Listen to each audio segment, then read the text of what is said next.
Oui, mes bien-aimés, je crois que nous connaissons notre écriture des bases, là où nous puisions tout ce que nous sommes en train de partager ensemble.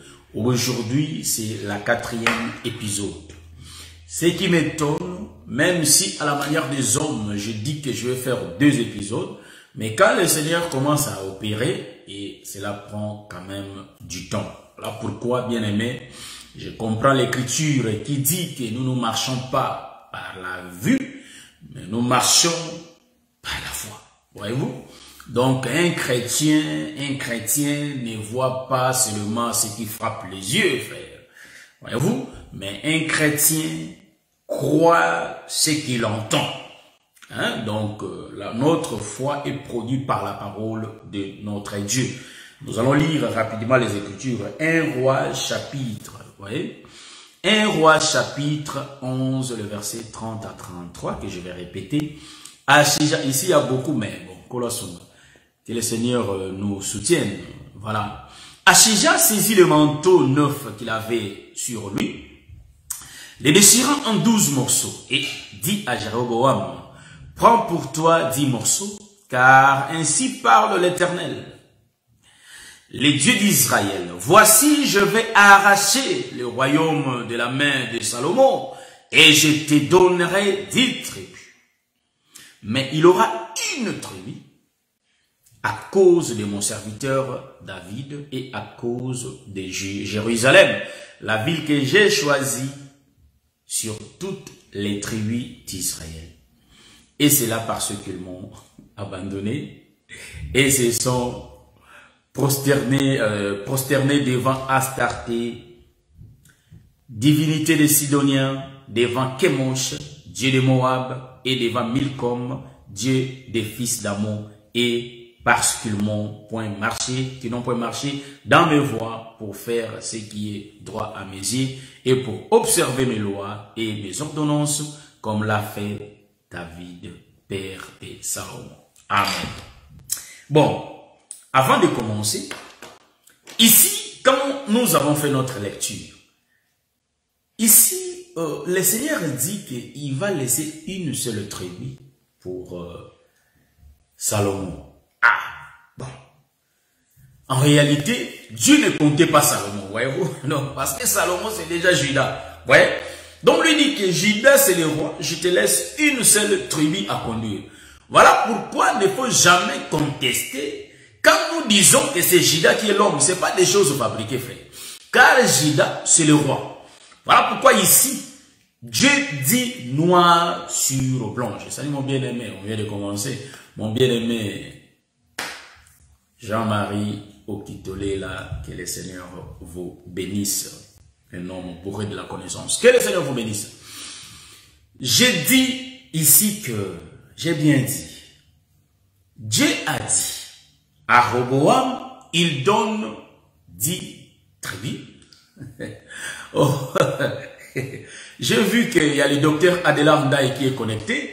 Je vous salue au nom de Jésus, l'homme de Dieu, le docteur Adela Ndaye, que le Seigneur vous bénisse.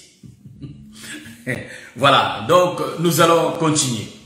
Noir sur blanc, nous avons bien vu ici que Dieu dit au prophète, il dit au prophète Achija, et il donne en même temps l'information à notre bien-aimé Jéroboam, que pour le royaume d'Israël, pardon, de Juda, il va laisser une tribu. La tribu là, c'est quoi? C'est Benjamin, frère. Voilà pourquoi nous voyons l'association du chiffre 4 et le chiffre 12. Est-ce que vous voyez ça? J'aime ça, frère. Ça donne la perfection totale. Donc, le chiffre 4 et le chiffre 12, ça donne la perfection. Est-ce que vous voyez ça? Le chiffre du tout, c'est le chiffre 7. Est-ce que vous voyez ça? Donc, nous disons ici, bien-aimés, que l'homme va conduire une seule tribu. Donc, en d'autres termes, Salomon, c'est déjà Judas. C'est lui qui a le bâton et c'est lui qui va conduire une seule tribu. Or, dans Benjamin, c'est lui le loup. Donc, dans lui, il y a le peuple du matin et le peuple du soir. Voyez-vous? Donc, en réalité, Dans Benjamin, nous avions bien dit la fois dernière, c'est 2 dans 1.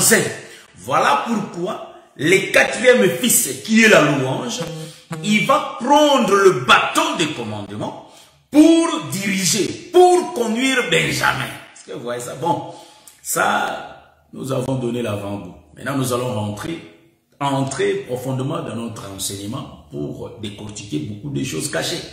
Vous voyez, nous aimons cet évangile de la grâce, l'évangile qui nous a fait craquer là où nous étions pour venir écouter ces choses. Vous voyez? Donc, en réalité, ici, c'est l'Éternel qui parle. Vous allez remarquer, j'ai bien dit, la fois dernière, on avait bien lu la bénédiction de Judas que Jacob avait prononcée pour lui. Et nous avons aussi lu, je crois bien, la bénédiction de Benjamin. J'ai laissé les 10 tribus à part. J'entre pour détailler d'abord les 2 tribus. Après, nous allons détailler les 10. Vous voyez? Donc, ici, nous disons que l'homme, c'est Judas, et la femme, c'est Benjamin. Donc, il y a l'union, hein, l'union sacrée, frère. C'est l'union qui est sacrée. L'union de l'homme et de la femme. Maintenant, nous allons prendre d'abord l'homme. Lisons l'homme, parlons de l'homme. Après, nous allons descendre pour essayer d'expliquer de la femme. Je prends Genèse chapitre 49.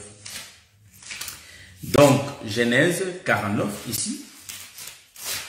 Nous lisons la bénédiction rapidement. Donc, il faut lire d'abord le songe avant d'en donner l'explication, voyez-vous.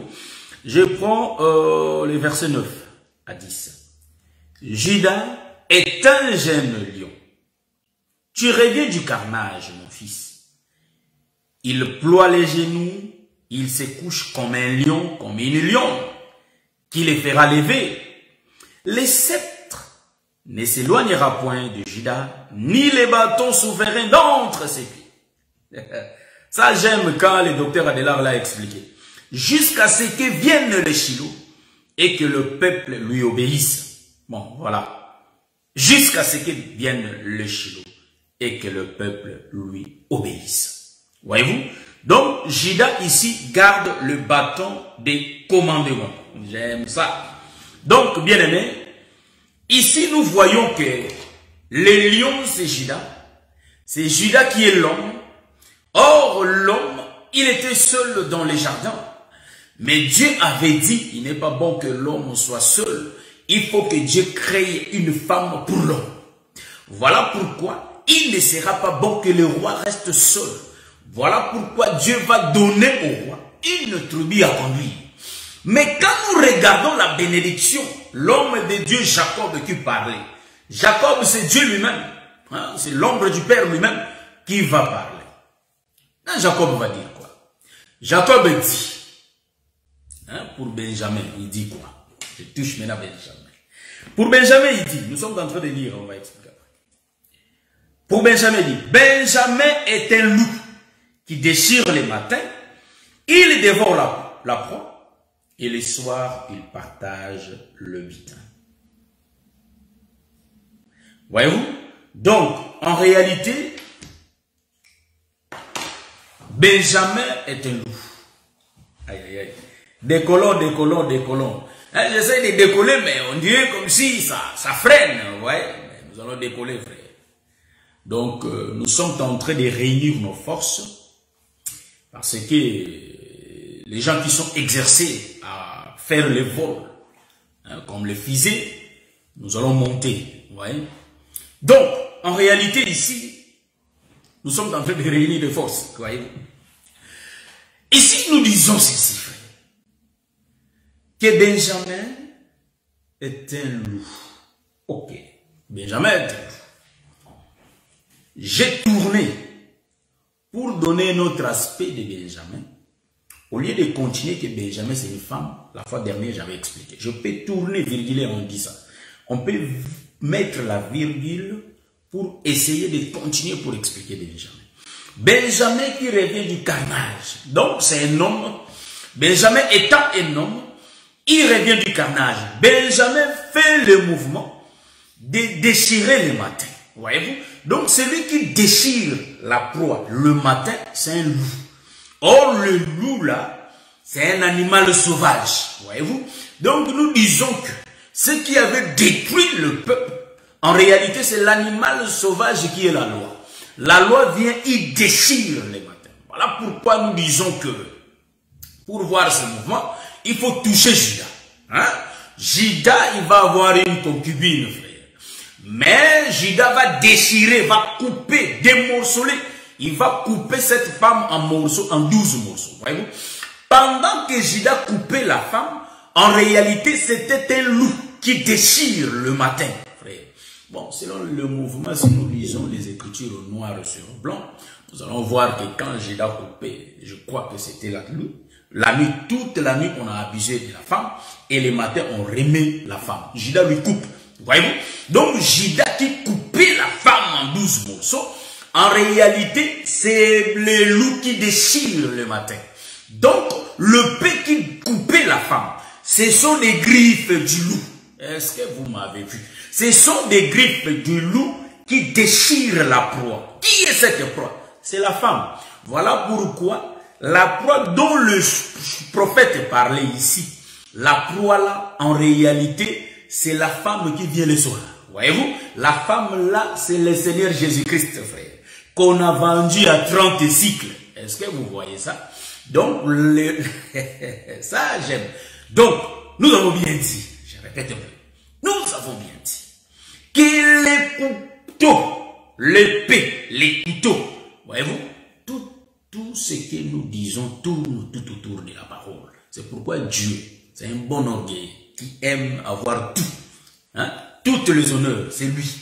Donc, tout tourne autour de lui.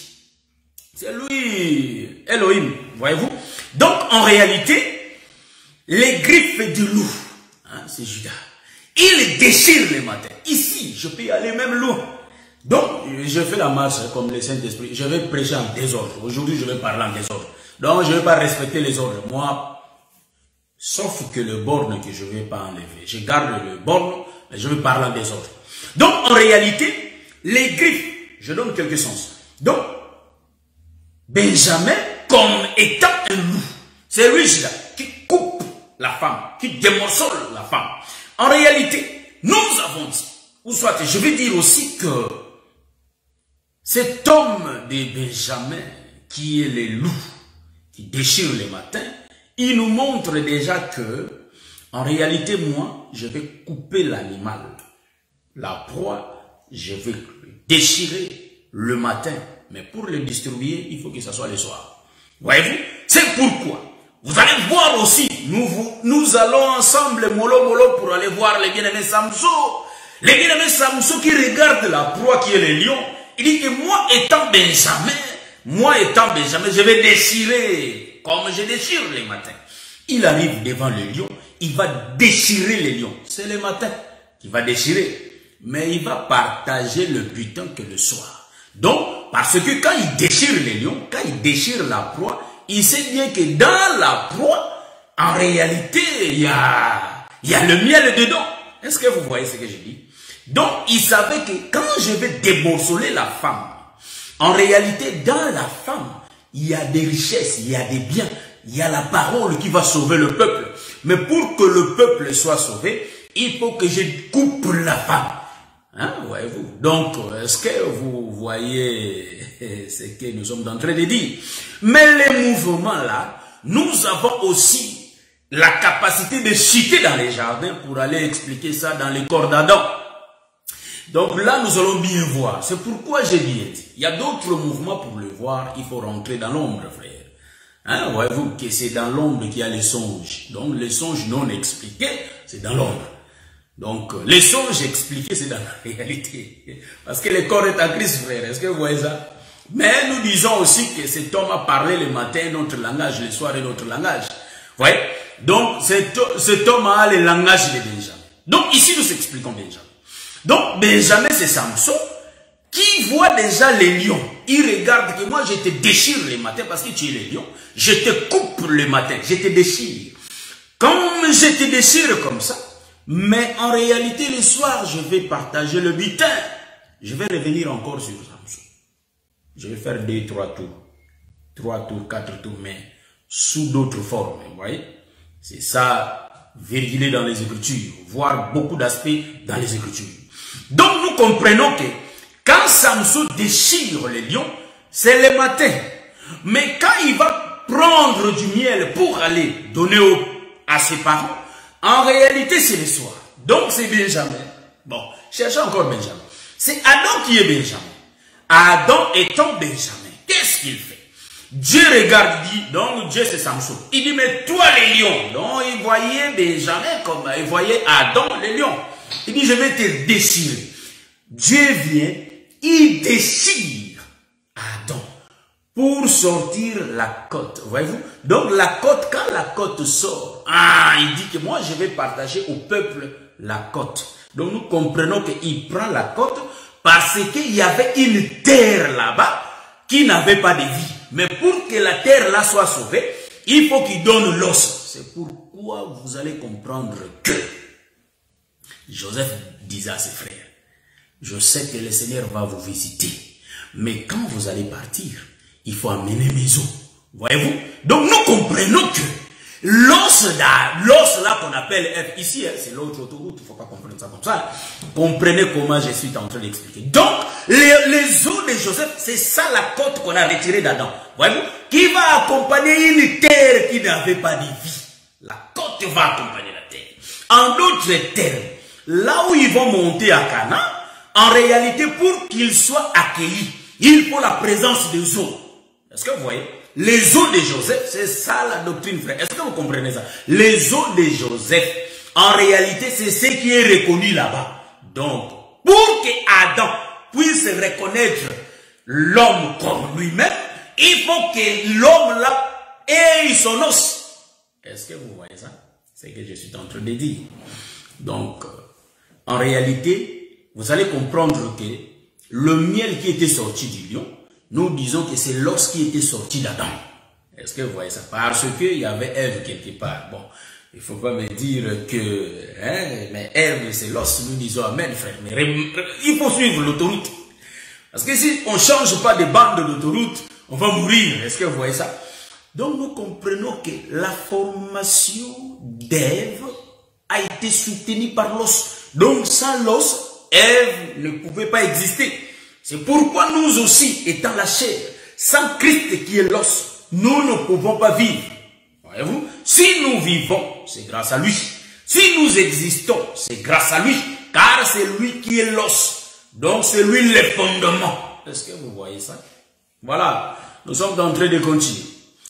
Nous expliquons Benjamin dans l'homme, dans l'autoroute que c'est lui l'homme qui déchire le matin. Donc, c'est pourquoi vous allez remarquer que, comme si, est-ce que vous me voyez bien?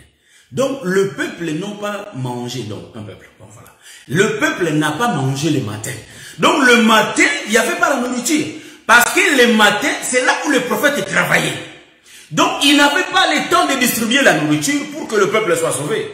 Donc, et il travaillait, il faisait le travail. Le travail, c'est quoi? C'est un sacrificateur. C'est pourquoi un sacrificateur, il travaille d'abord le matin. Est-ce que vous voyez ça? Et après le soir, il donne la nourriture.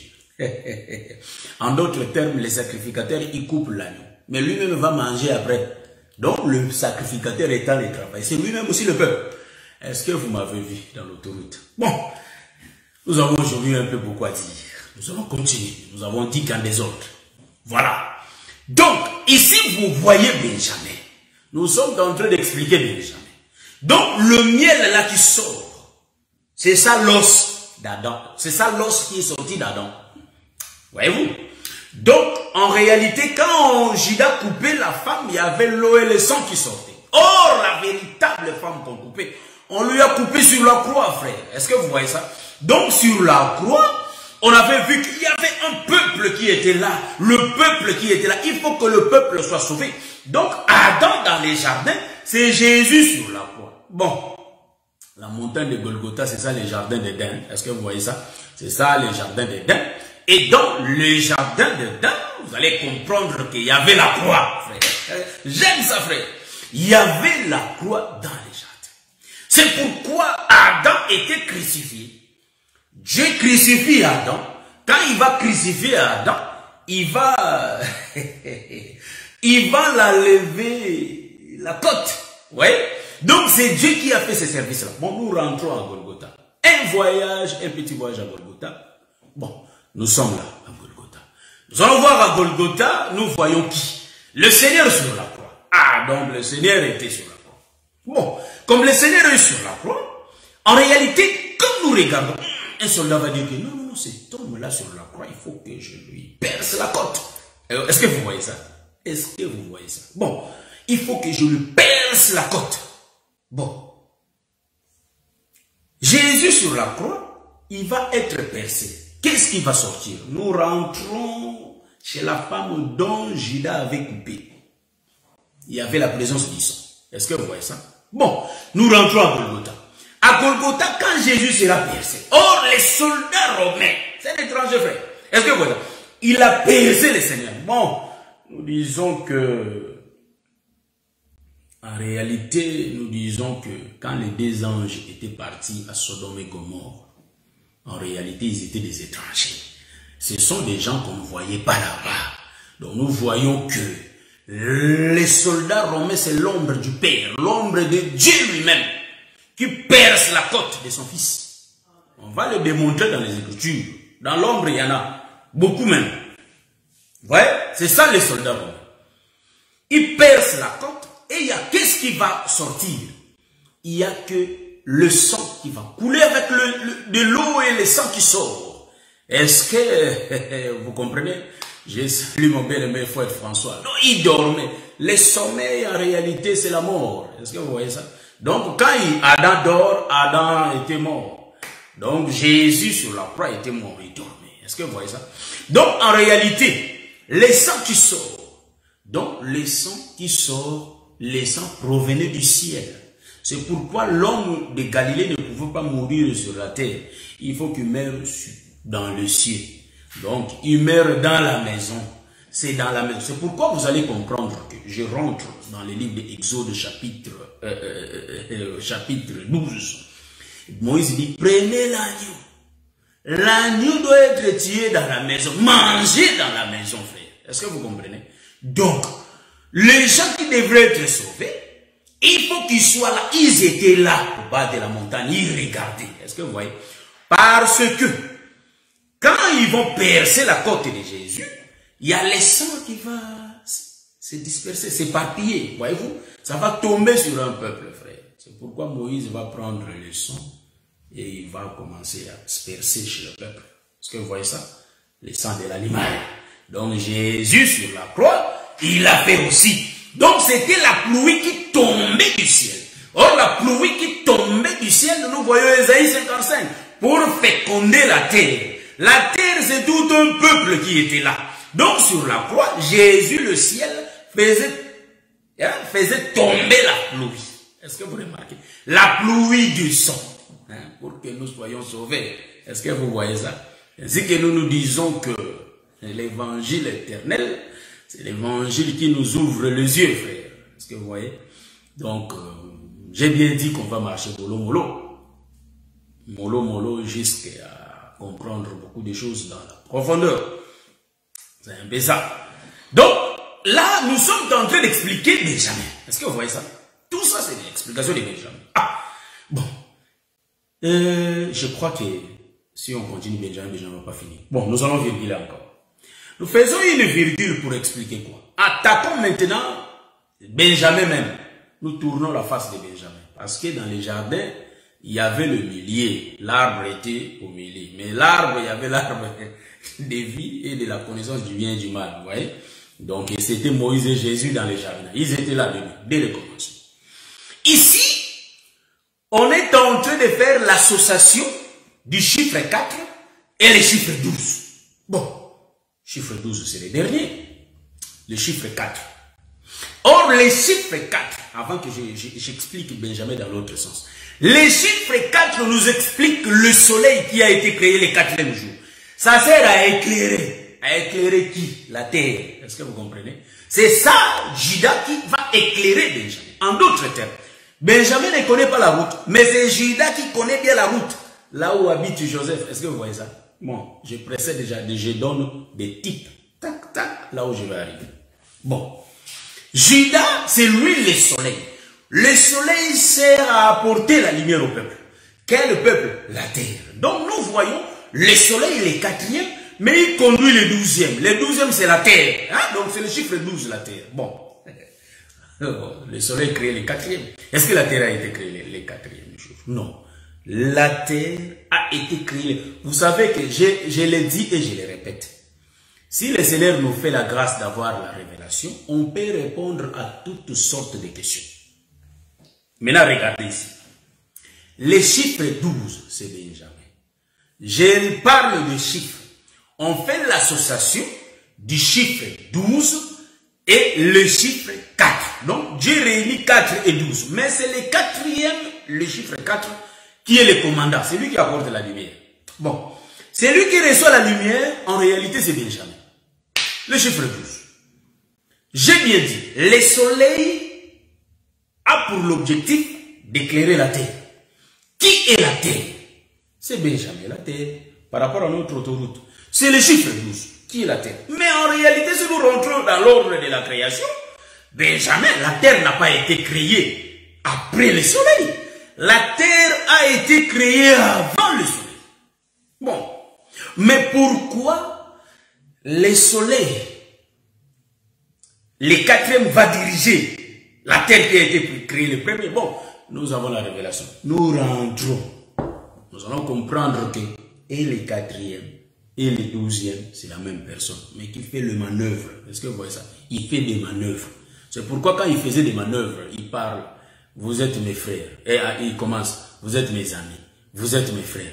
Je ne vous laisserai pas des orphelins. Il fait des manœuvres. Vous voyez les manœuvres? Moi, j'appelle ça. Donc, cet homme avait un langage codé. C'est lui-même. Donc, il se présente comme leur frère. Il change de langage. Et comme ses amis. Et il change de langage. Et donc, ça a commencé vraiment. Hein? Ça commence ami. Ça vient frère. Ça vient. Il parle du père.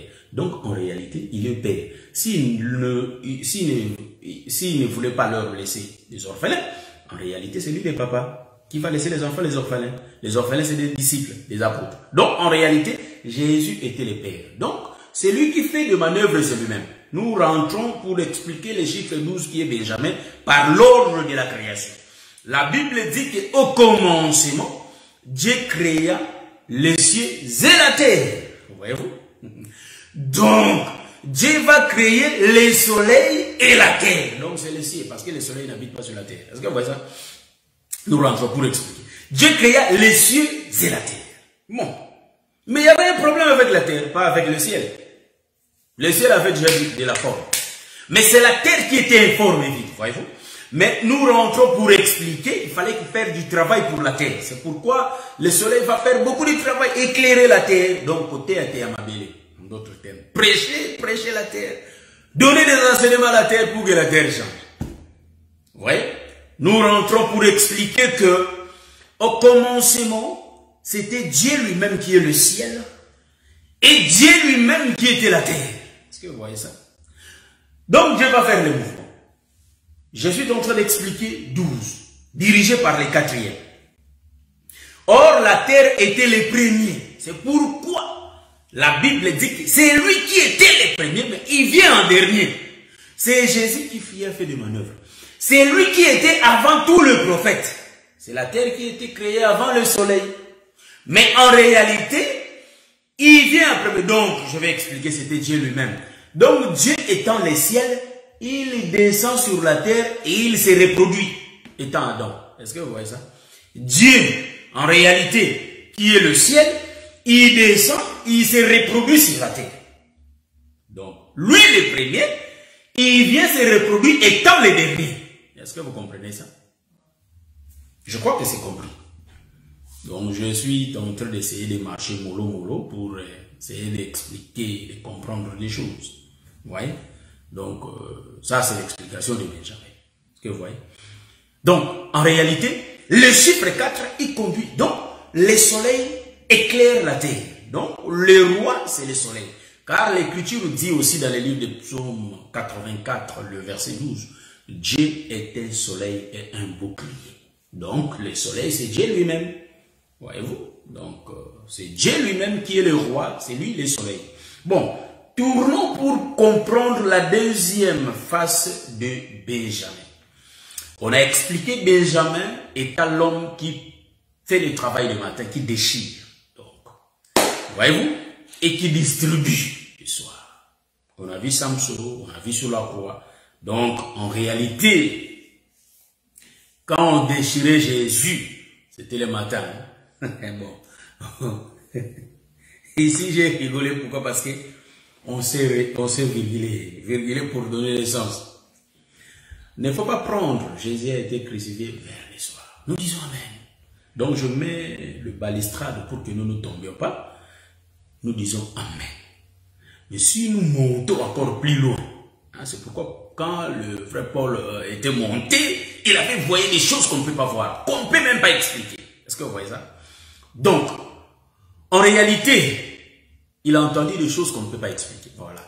Donc, en réalité, si nous montons plus loin, quand on perçait Jésus, on les déchirait, c'était le matin.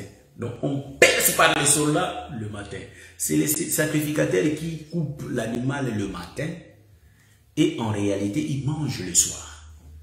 Remarquez, on perce Jésus, c'était le matin, on retire l'épée. Et il y a la flèche, on retire la flèche, et il y a les sons hein, qui sortent, qui se dispersent. Voilà, donc ils panzanent partout, voyez-vous. Donc, c'est bizarre. Donc, en réalité, quand les sons sortent, c'est le soir qu'on a constaté la mort. On constate la mort le soir. L'homme meurt le soir. Est-ce que vous voyez ça? Donc, en réalité, ici, le travail se fait le matin. Et on distribue le soir. Maintenant, nous tournons pour donner encore l'autre figure de Benjamin. Pour dire quoi? Benjamin, c'est tout un peuple, frère. Mais dans Benjamin, il y a deux peuples. Il y a le peuple du matin et il y a le peuple du soir. Vous allez remarquer une chose. Benjamin qui est le peuple, mais en réalité, Benjamin est conduit par Judas. C'est lui le soleil, Judas.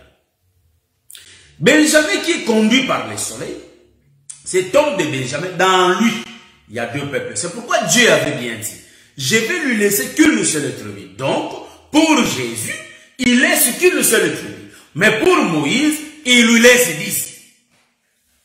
Est-ce que vous voyez? Donc, Jéroboam, l'ombre de Moïse, Roboam, le fils de Salomon, c'est lui l'ombre de Jésus, qui va diriger Benjamin. Est-ce que vous voyez ça? Donc, dans la tribu de Benjamin, il y avait donc deux fonctions.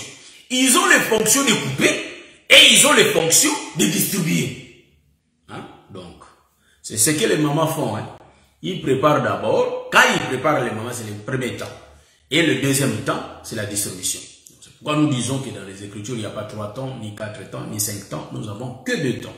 Nous avons le temps du matin et le temps du soir. Vous voyez? Donc, ici, vous allez remarquer que le boulot se fait le matin et le soir, les gens savourent de ce qui avaient travaillé. Donc, ils travaillent le matin, mais ils mangent le soir.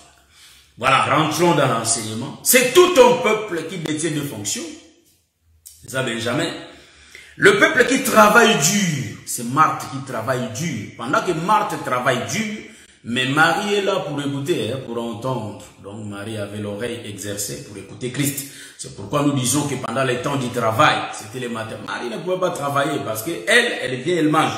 Donc en réalité, le peuple qui travaille le matin, qui déchire, qui travaille, c'est Israël. Pourquoi il déchire? Il travaille dur. Ça, c'est la loi, frère. Mais c'est Israël qui va distribuer. Ils travaillent, ils écoutent, exercent à écouter la loi. Parce que le soir, ils vont parler de la loi. Voyez-vous? Donc, ce qui était exercé à écouter la loi, en réalité, c'était des pierres, frère.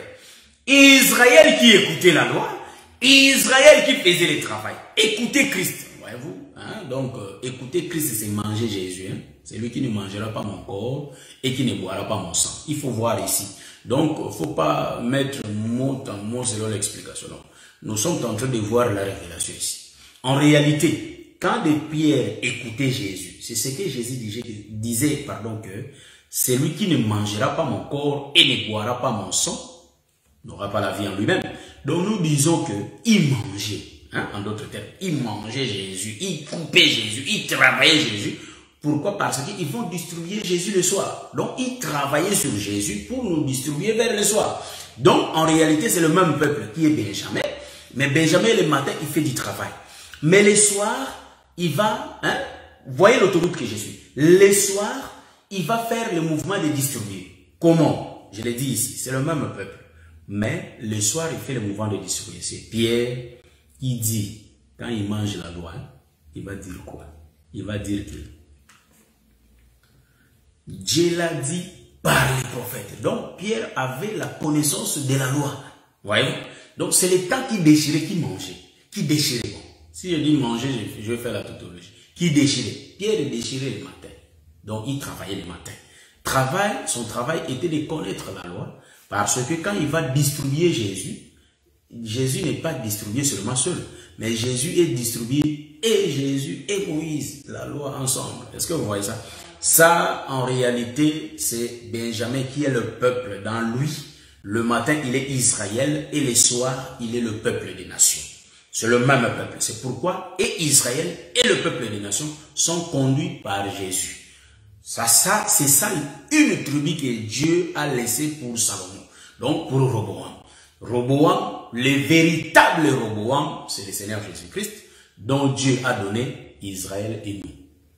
Donc la partie d'Israël, bien sûr, les gens qui ont cru au Seigneur. Voilà. C'est ça l'explication de Benjamin. Nous rentrons parce que nous avons du temps pour démontrer vraiment si Benjamin c'est une femme et Judas c'est un homme. C'est ce que nous allons voir ici. Quand nous allons les lire, nous allons rentrer jusqu'à Joseph pour essayer de voir. Je prends l'écriture rapidement. Je crois bien, je suis dans le livre de Genèse. J'aime ça. C'est où que je vais lire? Je cherche. Vous allez me supporter. Je vais chercher le livre de Genèse. Remarquez une chose. Benjamin, c'est vraiment une femme. Je prends la bénédiction. Ça, c'était la bénédiction qu'on a lue ici tantôt. Je n'ai pas entré dans la profondeur parce qu'il y a des éminents hommes de Dieu qui ont parlé déjà de bénédiction et tout. Si je parle de ça, je risque de les répéter. Voyez-vous? C'est pourquoi nous avons coupé court. Maintenant, je vais lire la bénédiction de Moïse. Parce qu'il y avait deux prophètes. Vous voyez? Il faut qu'il y ait toujours deux prophètes qui parlent. Il y a le prophète Jacob qui parle sur les 12 tribus. Et il y a le prophète Moïse aussi qui va parler sur les 12 tribus. Alors, qui était venu avant? Bon, celui qui était venu avant, c'est Jacob, qui avait parlé avant Moïse. Et Moïse vient parler après. Ouais, donc Moïse, ici, là, il y a beaucoup de choses. Moïse vient parler après. Celui qui a parlé le premier, selon l'ordre des prophètes majeurs, c'était Moïse. Donc, Jacob, l'ombre de Moïse. Maintenant, nous allons regarder Moïse, l'ombre de Christ, qui parle après. C'est lui qui parle le deuxième.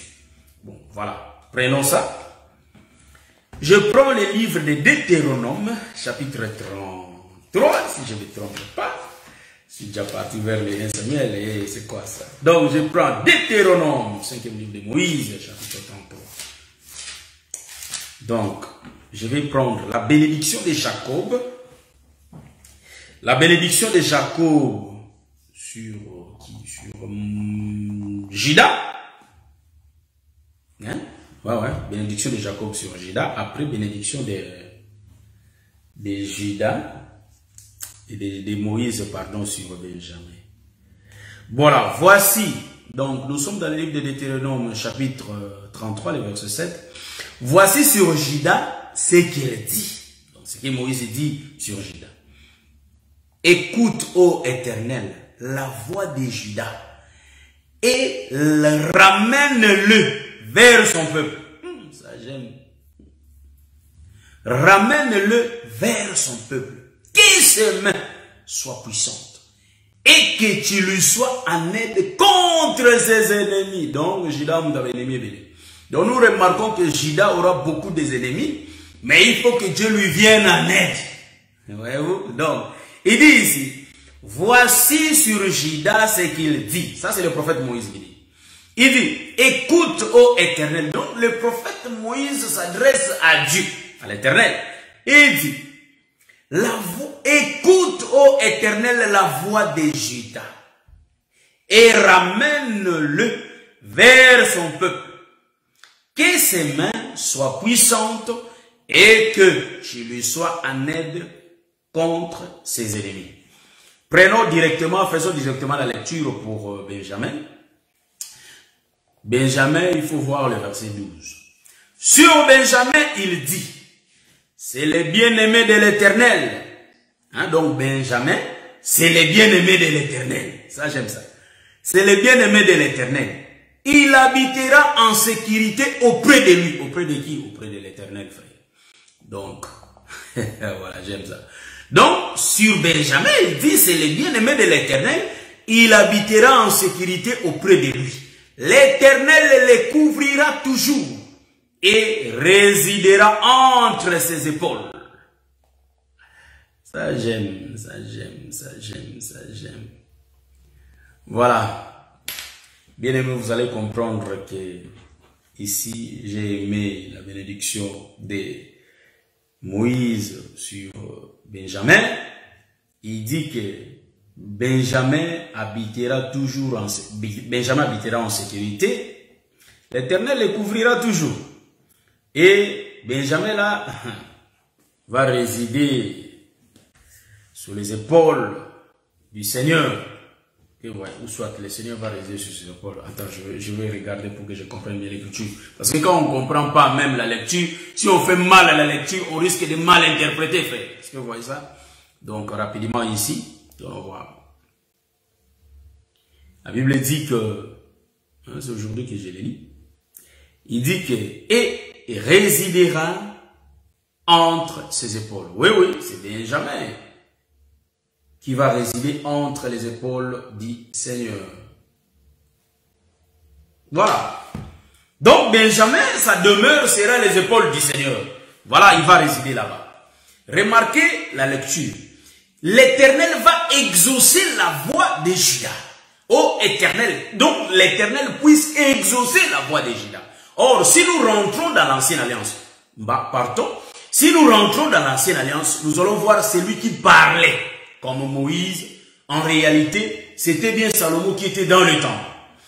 Salomon disait que l'Éternel puisse exaucer tout celui qui va entrer dans cette demeure. Donc, cette demeure, en réalité, le temple que Salomon avait construit, c'est ça qui était l'arche de Noé, frère. Là où l'Éternel pouvait exaucer l'homme. Donc, l'arche là, le temple, signifie Juda. Donc, Juda, c'est les temples. Et si Juda parle, il faut que l'Éternel exauce. C'est pourquoi nous disons que l'Éternel exauce que le Seigneur. L'Éternel n'écoute personne d'autre. L'Éternel écoute que le Seigneur Jésus-Christ. C'est pourquoi Jésus dit dans les Écritures, si vous demeurez en moi et que ma parole demeure en vous, demandez tout ce que vous voulez. Donc en réalité, pour que nous soyons exaucés, il faut que nous demeurions dans Jésus. Donc en réalité, la résidence de Benjamin, c'est Juda. Parce que Juda est exaucé vers les pères. Donc, pour que Benjamin soit exaucé, soit protégé, il faut que Benjamin soit là, c'est-à-dire Benjamin habite dans Juda. Parce que c'est Juda, en réalité, qui est la demeure. Donc, Juda, en quelque sorte, c'est l'arche de Noé. Là où, si quelqu'un parle, le Seigneur va exaucer. Donc, en réalité, Juda, je rentre bien pour mieux expliquer ça. Juda, cet homme de Juda, c'est lui que l'Éternel va exaucer la foi. Or, Juda n'est rien d'autre que l'ombre de notre Seigneur Jésus-Christ que le Seigneur écoute. Donc, sous le soleil, le Seigneur n'écoute personne. Le Seigneur n'écoute que Jésus. C'est pourquoi nous, comme Jésus vit dans nous, quand Dieu nous regarde, il voit Jésus. Il ne voit pas nous, mais il voit Jésus. Donc, si nous sommes identifiés, c'est par Jésus qui est notre GPS. Hein? Donc, pour qu'il puisse nous voir, il faut qu'on regarde d'abord Jésus. Ah, il va regarder. Bon, je vois le sang là. Bon, comme il y a le sang, je ne tue pas. Donc, là où il y a le sang, donc il y a la présence du cadavre. Donc, en réalité, tout ce qui... Donc, si Benjamin est conduit par Judas, tout ce que Judas va parler en faveur de Benjamin, cela sera exaucé. Donc si toi, ma soeur et moi, nous sommes conduits par Jésus, tout ce que le Seigneur intercède auprès du Père, cela va s'accomplir. Parce que nous sommes conduits par Jésus. Est-ce que vous voyez ça? Donc ici, vous allez comprendre que Benjamin est le bien-aimé de l'Éternel. Donc en d'autres termes, Benjamin est le bien-aimé de Judas. Parce que Judas c'est son roi. Or le roi représente l'Éternel. Est-ce que vous voyez ça? Les rois représentent l'Éternel. Pourquoi je l'ai dit? Si nous regardons Samuel. Samuel était roi et il était prophète. Est-ce que vous voyez ça? Donc, celui qui était roi en Israël, c'était Samuel. C'est pourquoi quand il cherchait les rois, Dieu dit, ils t'ont pas rejeté, ils m'ont rejeté. Mais ils ont rejeté Samuel. Ils cherchaient les rois comme les autres pays. C'est ainsi qu'il n'est pas bon de regarder les étrangers, copier les choses du monde. C'est pas bon. Nous, les enfants de Dieu, Dieu nous a mis à part. Veillons sur notre marche. Marchons selon la parole. Et n'obéissons pas aux choses de ce monde. Voyez-vous, quand je parle de choses de ce monde, les désirs de la chair, hein?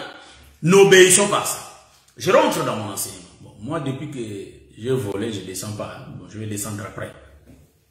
Remarquez ici. Le bien-aimé de l'Éternel, c'est Benjamin qui est le bien-aimé par rapport à la prophétie. Parce que j'ai lu les deux prophéties pour qu'on ne mette pas longtemps. Les deux prophéties. Ici, l'Éternel dit là. Il est dit noir sur blanc. Sur Benjamin, il dit, c'est Moïse qui dit, c'est le bien-aimé de l'Éternel. Il habitera en sécurité auprès de lui. Donc, en réalité, le bien-aimé de l'Éternel. Vous voyez que si nous regardons quelque chose dans l'ombre, les véritables Benjamin ici, frère, qui est le bien-aimé de l'Éternel, c'est le peuple. En d'autres termes, c'est le frère Jean. Je rentre. Le bien-aimé de l'Éternel, je rentre. Jésus avec ses 12 disciples. Je rentre dans la nouvelle alliance. Jésus avec ses 12 disciples. Remarquez, je suis en train d'expliquer Benjamin, le bien-aimé de l'Éternel. Jésus avec ses disciples. Jésus, il était avec les 12. Mais parmi les 12, il retire un, parce que un c'est le fils de la perdition, frère. Donc nous remarquons que Jésus va conduire un peuple. Nous voyons que Judas Iscariote est un homme qui s'est détourné de la lignée. Vous voyez? Donc en réalité, nous allons voir qu'il y avait les disciples que Jésus aimait beaucoup. C'est lui le bien-aimé de l'Éternel. Donc la Bible dit que les disciples que Jésus aimait beaucoup. Mais regardez, pour que les hommes, les autres sachent la chose, il faut qu'ils cohabitent avec la génisse. Or, la génisse de Jésus, c'était le frère Jean.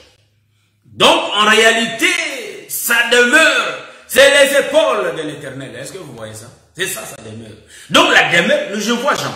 Donc, Jean a répété le même mouvement de la bénédiction. Donc, nous sommes un peuple qui dort au sein de notre Seigneur. Voyez-vous? Donc, Jean représentait tout un peuple qui ont eu la grâce de la révélation. Donc, pour qu'Israël sache ces choses, il faut qu'il collabore avec nous. Bon, je vais prendre un autre aspect. Remarquez, je fais une chute libre dans l'ancienne alliance pour aller voir Samson. Donc, pour que les Philistins sachent la force de Samson, il faut qu'ils demandent à la femme de Samson. Or, la femme de Samson, en réalité, elle est représentée comme Jean. Est-ce que vous voyez ça? Donc la femme là est représentée comme l'apôtre Jean qui dormait dans le sein de notre Seigneur. Dans la poitrine de notre Seigneur. Il mettait sa tête. Donc Benjamin qui dort sur les épaules de notre Seigneur. Est-ce que vous remarquez? Les épaules de Dieu. Donc quand on parlait que Dieu, bon, je n'ai pas encore touché le frère Judas. Parce qu'il faut que l'Éternel lui vienne en aide, qu'il exerce, qu'il soit fort, ses mains soient fortes. Ça, on va expliquer ça aussi. C'est pourquoi nous disons qu'on a beaucoup de choses. Parce que la grâce qu'on a reçue, c'est détailler des choses. Ça sert à rien à courir, comme le docteur le dit, qui est fou la fou là. Ça sert à rien. Parce qu'on a tellement de détails ici, bien qu'on peut commencer quelque chose, on dit que bon, on va faire 2 épisodes, mais ça se prolonge parce qu'il y a trop de détails à donner. Vous voyez? Donc c'est un peu ça. Donc, le frère Jean, c'est une femme. Le frère Jean explique Benjamin Et Jésus explique Judas. C'est lui le roi. Jésus était roi. Donc Judas ici, c'est lui le roi. C'est lui le lion qui a la force. Est-ce que vous voyez ça? Donc Judas. Mais Benjamin, sa demeure, c'est Paul du Seigneur. Sa demeure, c'est Dieu. Est-ce que vous voyez ça? Donc Delilah, comme le bien-aimé frère François l'a dit, Delilah est égal à Jean. Est-ce que vous voyez ça? Donc pour que les Philistins sachent la chose, pour que Pierre et les autres connaissent que c'est lui que je vais mettre le pain, en réalité il faut qu'ils demandent à Jean. Donc c'est Jean qui avait la révélation. Donc aujourd'hui, si les autres veulent connaître ces choses, il faut qu'ils nous cherchent, car c'est nous la femme, c'est Jean, nous, qui avons la révélation de la chose. Est-ce que vous voyez ça? Les secrets de Jésus, nous les connaissons. Vous voyez? C'est pourquoi je dis que Delilah est l'image de l'église. Quand bien même qu'Israël était là, c'est les 10 disciples qui étaient là. Bon, une tribu s'est rejetée. Ouais. Donc Israël était là, frère, mais il ne savait pas. Mais celui qui avait les secrets, c'est la femme.